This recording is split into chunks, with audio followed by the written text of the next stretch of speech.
Hello student, तो हम लोग पिछले वीडियो में क्वाड्रेटिक इक्वेशन के कुछ टॉपिक देख लिए थे और आज हम लोग इस वीडियो में देखने वाले हैं इस चैप्टर का आखिरी टॉपिक और वो टॉपिक है nature of roots and the formation of quadratic equation. Okay, and बाकी हम लोग इससे पहले जितने भी आपके टॉपिक लिखे हैं ये सब आपके सिलेबस ये सब मैंने चैनल पर अपलोड कर दिया है, तो जाके आप वहाँ से देख सकते हैं।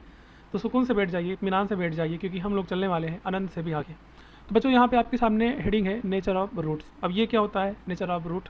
तो हम लोगों ने पढ़ा है कि जो क्वाड्रेटिक इक्वेशन होता है A X square B X plus C is equal to zero, and जो आपका ए है can not be zero, and यहाँ पे आपका जो ए बी सी होता है ये आपका रियल नंबर होता है, यानी belong to real number. Okay, and A B C ये होते हैं आपके, ऐसे एक्स का कोफिशिएंट बी हो गया एंड एक्स स्क्वायर का कोफिशिएंट क्या हो गया, ए हो गया। तो ये सब के सब आपके जो दिख रहे हैं ये सब कोफिशिएंट होते हैं, एंड यहाँ पे जो सी होता है वो कोई कांस्टेंट टर्म होता है। ओके, एंड हम लोगों ने कल एक फार्मूला पढ़ा था क्वाड्रेटिक फार्मूला, तो ज़रा ध्यान से देखना, हम लोग उसी के अकॉर्डिंग यहाँ पे नेचर ऑफ रूट्स की बात अभी करेंगे। तो क्वाड्रेटिक फार्मूला क्या होता है, इसको हम लोग हिंदी में सीधी तरह चार सूत्र भी बोलते हैं। तो ये होता है X equal to minus B plus minus under root B square minus 4ac upon में 2a। ओके, तो इसके अंदर एक चीज़ होता है जिसको बोलते हैं डिस्क्रिमिनेंट। क्या बोलते हैं? डिस्क्रिमिनेंट। डिस्क्रिमिनेंट इसी फार्मूला का एक पार्ट होता है जो अंडर रूट के अंदर लिखा है बी स्क्वायर माइनस 4ac। इस चीज़ को डिस्क्रिमिनेंट बोलते हैं, शॉर्ट में इसको डी बोलते हैं। तो डी इक्वल टू ये होता है बी स्क्वायर माइनस 4ac। अब यहाँ पे x की हर एक वैल्यू इसी अंडर रूट के अंदर जो डिस्क्रिमिनेंट डी है इसी पे डिपेंड करता है। मतलब एक्चुअल में अब मैं चाहूँ तो यहाँ पे इस चीज़ को मैं लिख सकता हूँ minus B plus minus under root में डी और अपॉन में 2a। अब d की वैल्यू जीरो है, d की वैल्यू निगेटिव है, d की वैल्यू पॉजिटिव है, उस चीज़ को बोलते हैं नेचर ऑफ रूट्स। तो d की वैल्यू पे x की वैल्यू क्या होगी, डिपेंड होगी। ओके, तो ज़रा ध्यान से आप लोग देखना यहाँ पे कि मैं जो नेचर की बात करने वाला हूँ आखिर वो क्या चीज़ है। तो मैं यहाँ से लिख रहा हूँ, है ना। तो जैसे फर्स्ट अगर मान लो d की वैल्यू जीरो हो जाए, तो अगर d की वैल्यू जीरो हो जाएगी तो आपका जो रूट होगा वो रियल होगा एंड इक्वल होगा। Okay, real and equal. बोलो कि सर ये आप क्या बात कर रहे हैं, समझ में नहीं आ रहा है। तो जैसे मान लो कि यहाँ पे minus B plus minus D की वैल्यू जीरो ले लो, तो ये पूरा का पूरा जीरो हो जाएगा। तो अपॉन में क्या आएगा, ये 2a। तो यहाँ पे माइनस बी अपॉन में 2a बचेगा। ओके, तो यहाँ पे जो भी x की वैल्यू आएगी उसको रूट बोलते हैं, तो वो रियल होगा या तो इक्वल होगा। रियल मतलब कि यहाँ कॉम्प्लेक्स नंबर का पार्ट नहीं आएगा, है ना।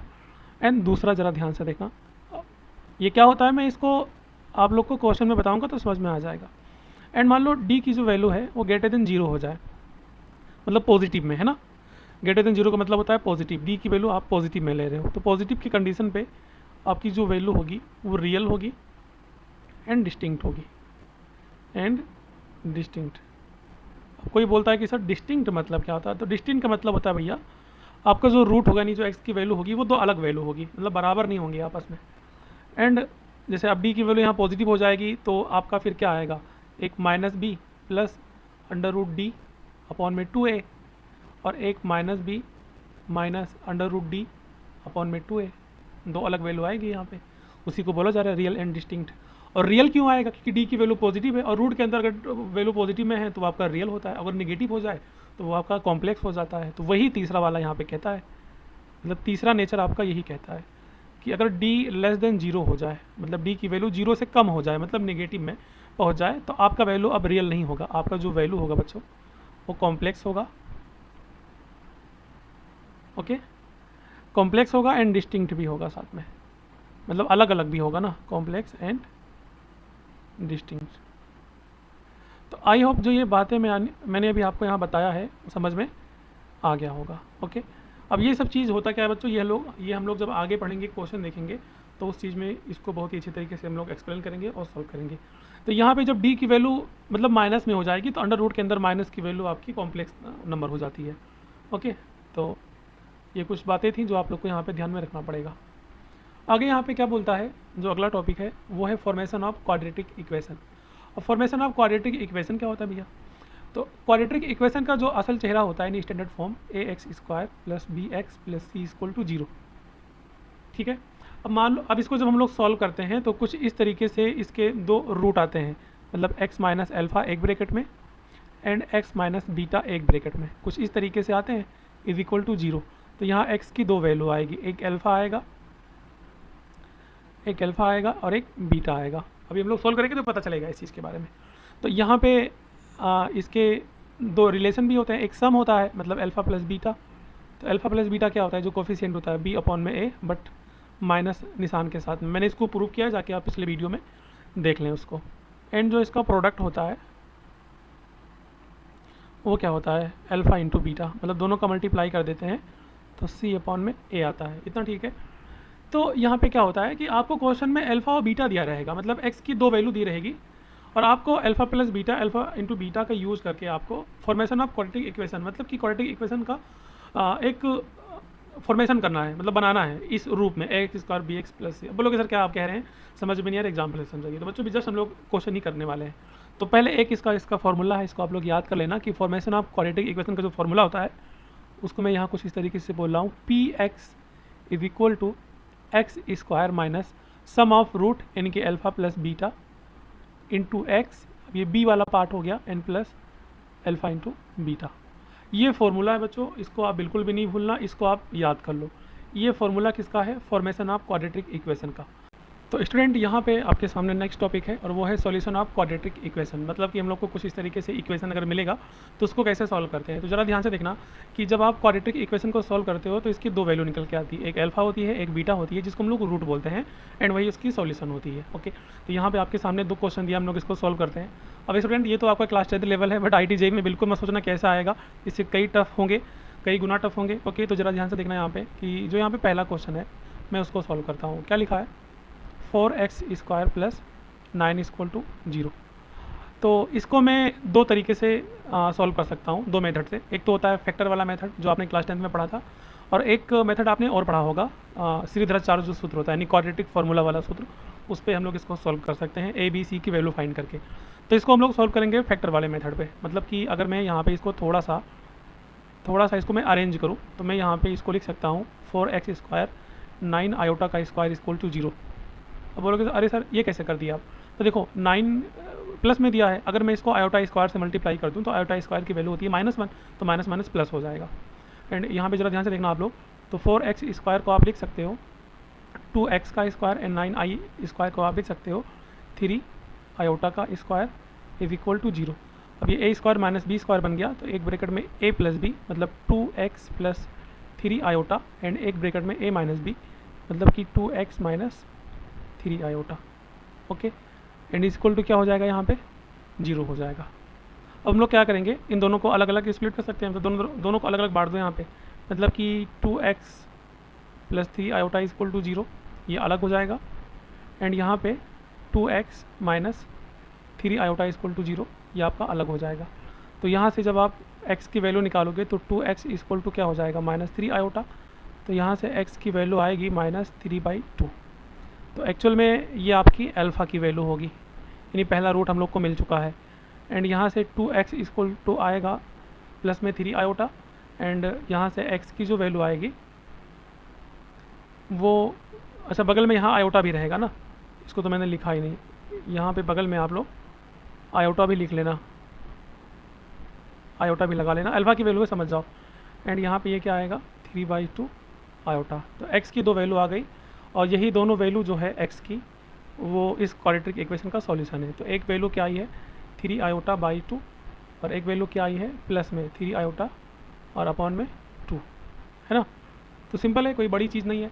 अच्छा, अगर इसी इक्वेशन को मैं सॉल्व करता क्वाड्रेटिक वाले फार्मूला से, तो क्वाड्रेटिक वाला फार्मूला क्या होता है, x equal to -b plus minus under root में b स्क्वायर -4ac अपॉन में 2a, है ना।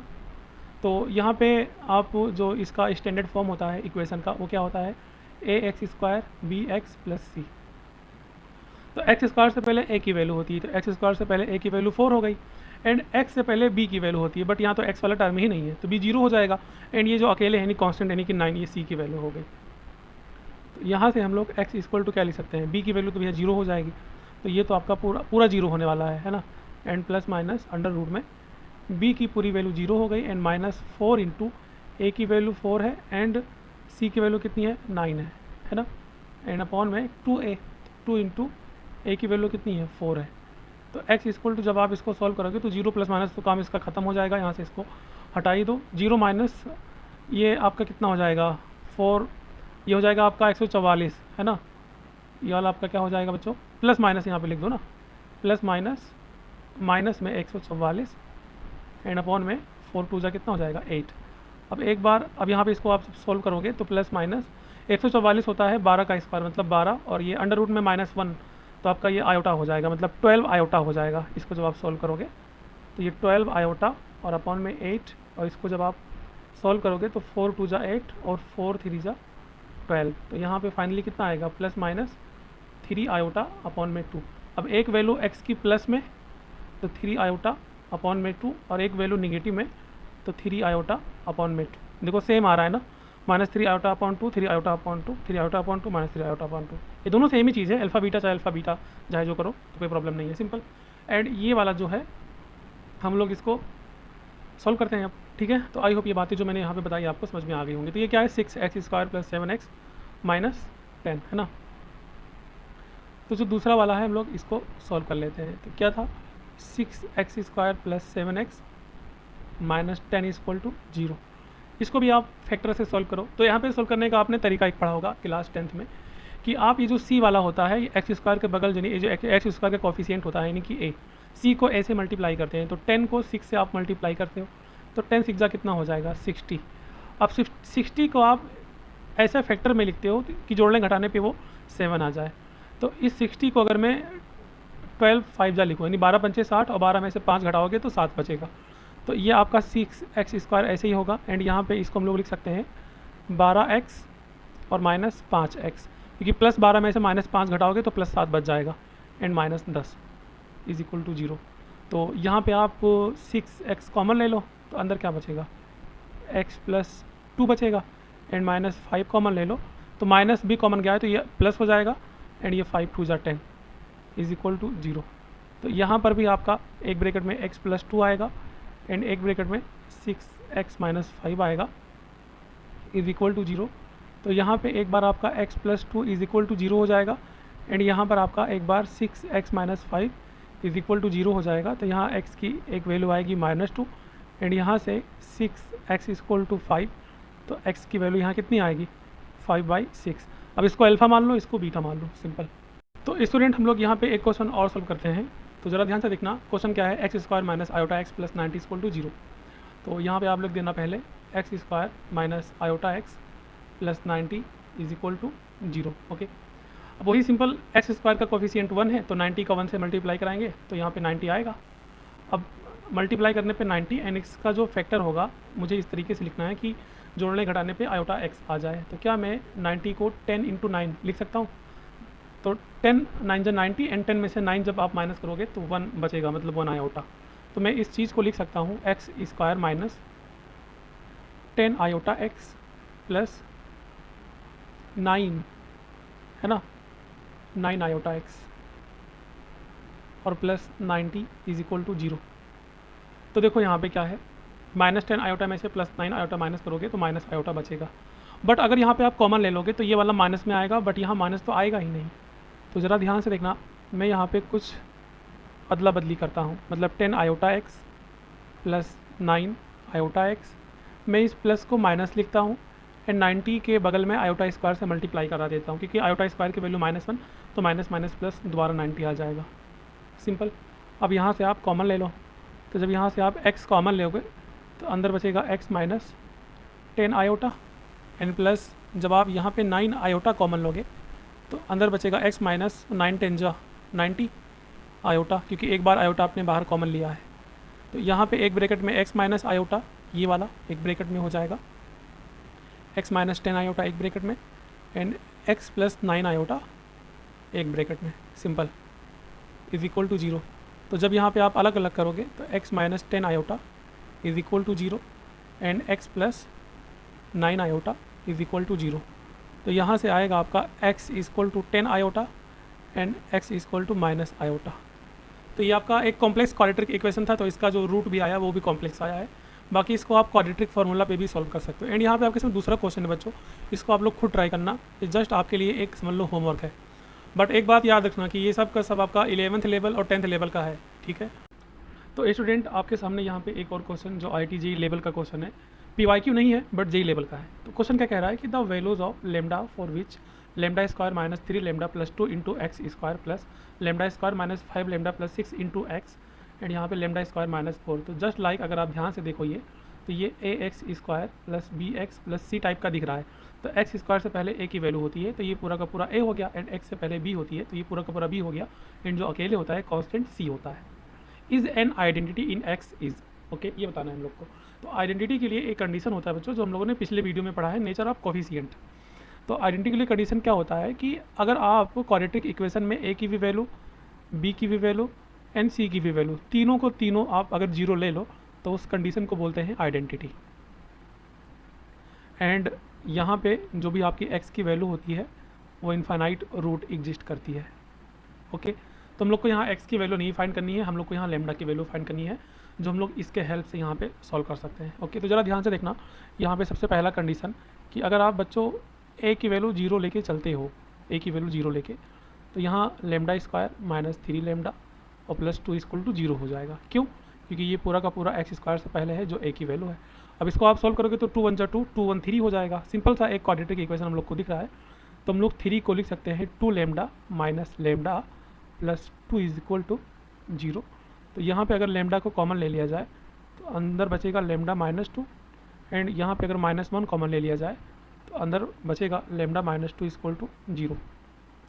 एंड यहाँ पे लेमडा माइनस 2 सेम है ना, तो लेमडा माइनस 2 एक ब्रैकेट में एंड लेमडा -1 बचेगा जो एक ब्रैकेट में होगा इज इक्वल टू 0। तो जब यहाँ पे हम लोग अलग अलग जीरो के बराबर इसको रखेंगे तो यहाँ लेमडा की 2 वैल्यू आएगी, एक तो 2 होगी और एक 1 होगी, ओके। एंड अगला जो है बच्चों वो है b इक्वल टू 0, ओके। तो एक काम करता हूँ, मैं पहले थोड़ा सा इसको मिटा देता हूँ, बट अच्छा ऐसे ही कर लो। तो ये वाली जो पूरी वैल्यू है आपकी, ये पूरी b की वैल्यू है। तो b की वैल्यू क्या है, लेमडा का square minus 5 lambda n plus 6 is equal to 0। तो जब इसको सोल्व करोगे तो 3 2 जा 6, 3 और 2 5 हो जाएगा। सिंपल सा ये भी क्वाड्रेटिक है, तो ये हो जाएगा बच्चों आपका -3 lambda and -2 lambda plus 6 is equal to 0। तो यहाँ जब आप लेमडा कॉमन लोगे तो अंदर बचेगा लेमडा -3, एंड यहाँ पे -2 कॉमन लोगे तो अंदर बचेगा 2 3 जा 6, माइनस कॉमन लोगे तो प्लस माइनस हो जाएगा, तो ये लेमडा -3 इज इक्वल टू क्या हो जाएगा 0। तो यहाँ पे लेमडा -3 सेम है, तो ये बाहर यानी कि ये कॉमन हो जाएगा एंड लेमडा -2 बचेगा। तो इस तरीके से हम लोग इसको सॉल्व करते हैं इज इक्वल टू 0। और जब इसको अलग अलग आप 0 के बराबर रखोगे तो यहाँ पे लेमडा की एक वैल्यू 3 आएगी, एक वैल्यू 2 आएगी, एंड यहाँ पे जो तीसरी है, ठीक है, एंड जो तीसरा है वो c इक्वल टू 0 पुट करना है, तो ये पूरा c है ना। तो ये है lambda square minus 4 is equal to 0। तो सिंपल सा ये भी है, लेमडा स्क्वायर माइनस आप 4 को 2 का स्क्वायर लिख दो इज इक्वल टू 0। तो a square minus b square, तो एक ब्रैकेट में लेमडा प्लस 2 होगा